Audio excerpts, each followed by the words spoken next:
Good evening. ఈరోజు ఒక friend వచ్చాడు. వచ్చి ఒక ఇంట్రెస్టింగ్ కాంటెక్స్ట్ చెప్పాడు. చాలా బాధల్లో ఉన్నాడు, బాధపడుతున్నాడు. యూట్యూబ్ ఫ్రెండే. ఏమిటి సమస్య అంటే, ఓవరాల్గా తెలిసింది ఏంటంటే అబద్ధ ప్రామిసెస్ చేశాడు. దాంతో చాలా ఇరుక్కున్నాడు. ఫోన్ లేపాలన్న భయం, ఊరు వెళ్ళాలన్న భయం, ఏం చేయాలన్న భయం. అసలు ఏందన్నా ఈ అబద్ధ ప్రామిసెస్ అన్నప్పుడు చాలాసేపు మాట్లాడుకున్నాం. అదే అతను అడిగాడు. ఇద్దరం పూల పార్కులోనే కూర్చున్నాం. అసలు ఒక మనిషి ఎందుకు అబద్ధ ప్రామిసులు చేస్తాడు? అప్పుడు నేను అతనితో ఒక మాట చెప్పాను. అదే మీతో సరదాగా షేర్ చేసుకుంటే ఇది అందరికి ఉపయోగపడేది. తెలుసో తెలియకో మనిషి మాట జారుతాడు. చాలా కేర్ఫుల్గా ఉండాలి. ఇప్పుడు కాంటెక్స్ట్ ఏంటంటే, ఏది నీకు సాధ్యము కాదో అది నువ్వు ఎప్పుడు చెప్పకు.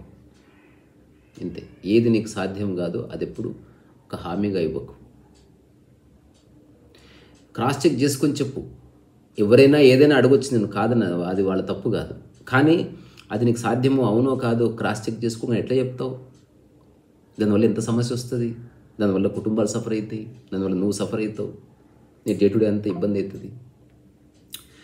సో ఇంత భవిష్యత్తులో ఇబ్బంది పడే బదులు దాని గురించి కొంత తెలుసుకుంటే బాగుంటుంది. ఇలాంటిది డ్రైవింగ్ సరిగ్గా నేర్చుకుంటే యాక్సిడెంట్ లేకుండా ఉండొచ్చు కదా, అట్లా.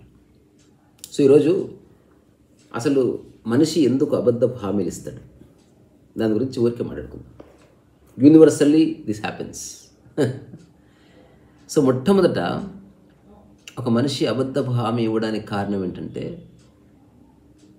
ఒక తాత్కాలిక ఆదరణ పొందడానికి, తనను మనిషి వేరేవాడు నమ్మేలా చేయడానికి చెప్తారు. నేను సిటీకి వచ్చిన కొత్తలో నిజంగా ఒక వ్యక్తి వల్ల చాలా సఫర్ అయినా. ఒక 3-4 months రియల్లీ ఇమ్మెన్స్లీ నేను ఒక ఇబ్బందుల్లో ఉంటే అతను ఒక హామీ ఇచ్చాడు నాకు. నేను ప్రతిరోజు పోవడం, తర్వాత అతన్ని కలవడం, అతను చూద్దాంలే అనడం. అసలు అనవసరంగా సంబంధం పెట్టుకున్నా. ఇప్పుడు నేను సఫర్ అవుతున్నా. ఏంద్రా భగవంతుడా. ఆ 3 నెలల తర్వాత చెప్పాడు అది అవ్వట్లేదని. నేను నువ్వు అప్పుడు చెప్పావు కదా అంటే అప్పుడు అవుతుంది అనుకున్నాను. ఘోరంగా నాకు ఏడుపు వచ్చేసింది. సంజీవ్ రెడ్డి నగర్లో ఉమేష్ చంద్ర స్టాచ్యూ దగ్గర నిలబడి బోర్ నేర్చిన నేను. అట్లా అందరికీ జరుగుతుంది. తెలియకనే కదా మనం తప్పులు చేసేది. సో అమ్మ రికార్డ్ చేస్తున్నా. అబద్ధపు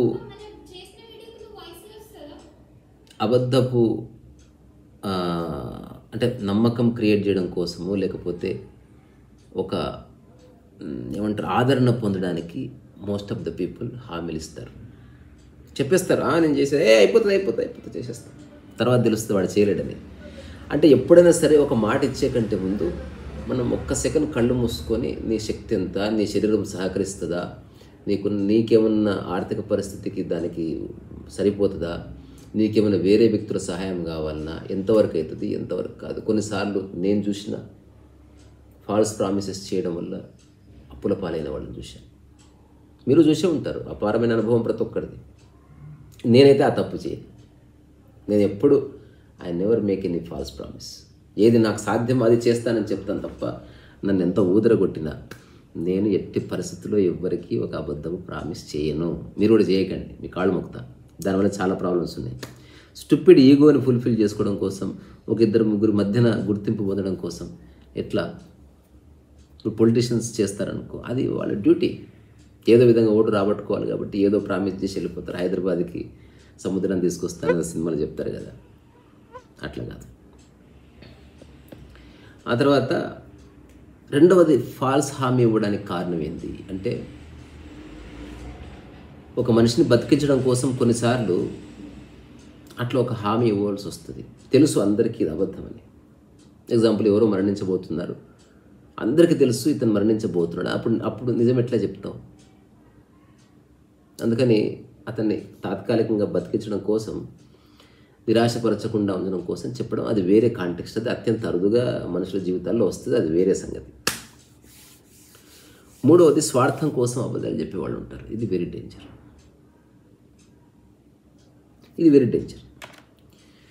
అంటే వ్యక్తిగత లాభం కోసం నువ్వేదో చెప్తావు, ఆ తర్వాత తమకి లాభం చేకూర్చే విధంగా హామీలు ఇచ్చి చాలామందిని అందులో ఇరికించి వాడు తప్పించుకున్నాడు అనుకో. ఒకవేళ తప్పించుకోకుండా దొరికిపోయాడు అనుకో, ఆ వ్యక్తి మనమే అనుకో, ఎంత ప్రాబ్లం అవుతుంది. ఆ తర్వాత నాకు ఓవరాల్గా అర్థమైంది ఏంటంటే, నా జీవితంలో క్రాస్ చెక్ చేసుకుంటే మనిషి తానెవరో తాను తెలుసుకోకపోవడం వల్ల ఈ నాన్సెన్స్ అంతా బయటకు వస్తుంది. ఎవరికైతే స్వయం గురించి పూర్తి స్వయం అంటే అందులో తన మనస్సు ఉంది, తన శరీరం ఉంది, తన రిసోర్సెస్ ఉన్నాయి, వీటన్నిటి పట్ల ఒక సంపూర్ణ అవగాహన కలుగుతుంది. అక్కడి నుంచి ఎవడు ఒక తనకు సాధ్యం కాని మాట లేదా ఒక హామీ ఎప్పుడు ఇవ్వడు. అసలు ఏ జ్ఞాని ఎవరికి ఏ ప్రామిస్ చేయడు. జ్ఞానం అంటేనే అది. నువ్వు ప్రామిస్ ఎట్లా చేస్తావు, రేపు ఎట్లా ఉంటుంది ఎవరికి తెలుస్తుంది. నువ్వు చెప్పవలసిందల్లా నాకు సాధ్యమైంది చేస్తాను అంతవరకే అని ఖచ్చితంగా ఖరాఖండిగా చెప్పి తీరాలి. నాకు ఎన్నెన్నో సంఘటనలు గుర్తొస్తున్నాయి. అంటే మనకు టైం సరిపోదు. అన్నీ అంటే నా పర్సనల్ లైఫ్లో జరిగినవి, ఫ్రెండ్స్ లైఫ్లో జరిగినవి.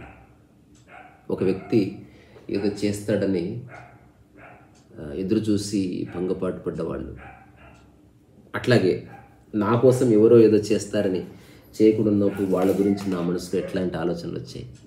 All these things happen. ఇప్పుడు నేను ఎవరి ప్రామిస్ కోరుకోను,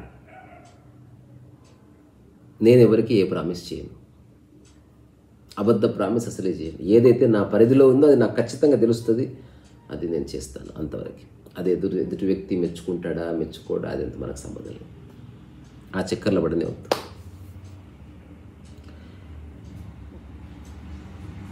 తర్వాత తన శక్తి ఏమిటో ప్రతి ఒక్కరికి తెలుసు. మరి మాట ఎందుకు జారుతాడు?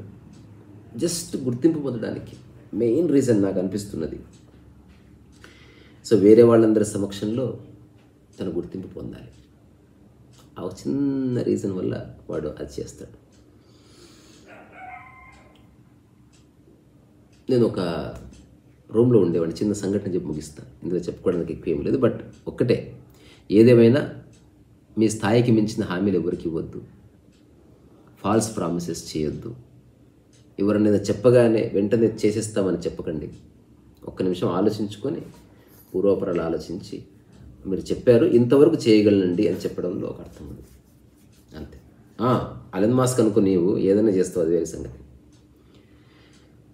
సో బ్యాచిలర్స్ అంతా ఒక రూమ్లో ఉండేవాళ్ళు, ఒక 7-8 మంది. ఇప్పుడు అంత స్ట్రిక్ట్ రూల్స్ లేవు సిటీకి వచ్చిన కొత్తలో. సో ఒక ఆయన వచ్చాడు, పెద్ద ఆయన, ఒక ఫ్రెండ్ తీసుకొని వచ్చాడు. అతను చూడగానే మంచిగా దండలు వేసుకొని ఒక స్వామీజీ లాగా ఉన్నాడు. అందరు అతని వైపు అట్రాక్ట్ అయ్యారు ఆబ్వియస్లీ. సో అతను, మీకు ఏమైనా సమస్యలు ఉంటే చెప్పండి, నేను క్లియర్ చేస్తాను. ఏమ్మా నీకు జాబ్ ఏమైనా కావాలా? అరే నా నెంబర్ అసిస్టెంట్కి చెప్పి నెంబర్ ఇవ్వరా.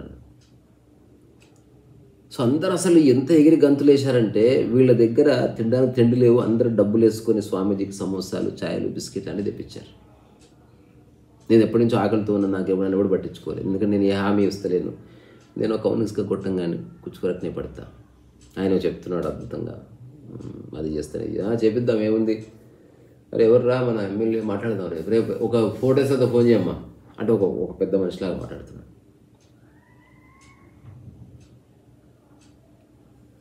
మంచిగా మెక్కి వెళ్ళిపోయాడా. ఒక 4-5 days ఆ నెంబర్ పనిచేసింది. ఆ తర్వాత అడపదడప పనిచేసింది. అతను చేసింది ఏమీ లేదు, కానీ అతని గురించే చర్చ. అతను మంచివాడని కొందరు, మంచివాడు కాదని కొందరు, ఫ్రాడ్ అని కొందరు, అనవసరంగా మోసపోయామని కొందరు, ఏదేదేదేదో. Nothing happened. చాలా టైం వేస్ట్ అయిపోయింది. ఫైనల్గా అతన్ని తలుచుకోవడం, తిట్టుకోవడం, కనిపిస్తే పై ఎంత వలగొట్టాలనుకోవడం. నాకు అప్పుడే అర్థమైతే వచ్చేది, హ్యూమన్ సైకిక్ ఇలా ఉంటుంది. మిగతా వాళ్ళకి అర్థం అవ్వదని కాదు, నాకైతే 100% అర్థమైంది. నేను ఎవరి నుంచి ఏమి ఆశించను, సాధ్యమైంది చేస్తే వాళ్ళు చేస్తారు నా కోసం. అట్లాగే నేను ఎవరికి ఏ ఫాల్స్ ప్రామిస్ చేయను. నాకు ఎంత సాధ్యమో అంతే చేస్తాను.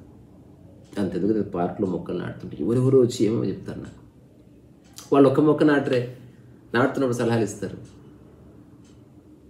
నువ్వు అట్లా నాటు, ఇట్లా నాటు, ఇట్లా చేద్దాం, అట్లా చేద్దాం నేను చెప్పిన మీరు నాకేం చెప్పకండి. మీకు చేయాలనిపిస్తే చేసుకోండి. మీకు చేయాలనిపిస్తే ఎక్కడన్నా చేయండి సార్, ఆ కొండ మీద చేసుకోకండి. ఎవరు చేస్తారు? నువ్వు చేస్తున్నావు కాబట్టి ఏదో నీకు హెల్ప్ చేద్దామని చెప్పి. నాకు వద్దు హెల్ప్. నేను అడిగానే ఉన్నా, అడిగితే చేదురు కానీ ఎవడు చేయడు. రూపాయి తీయరు. నోరుంది కదా సలహా, మాట. సో ఆ ఫ్రెండ్తో అదే చెప్పి పంపించాను. జరిగింది ఏదో జరిగిపోయింది. ఇక మీదట నీ స్థాయికి మించి నువ్వు చేయలేని మాటలు చెప్పకు. ఏది నీవు చేయగలవో అదే నీ హామీ అవ్వాలంతే. దాంట్లో మళ్ళీ ఇఫ్ అండ్ బట్స్, కండిషనాలిటీస్ ఏమి ఉండొద్దు. ఇది సాధ్యం. ఎవరో అడిగారు 1000 రూపాయలు,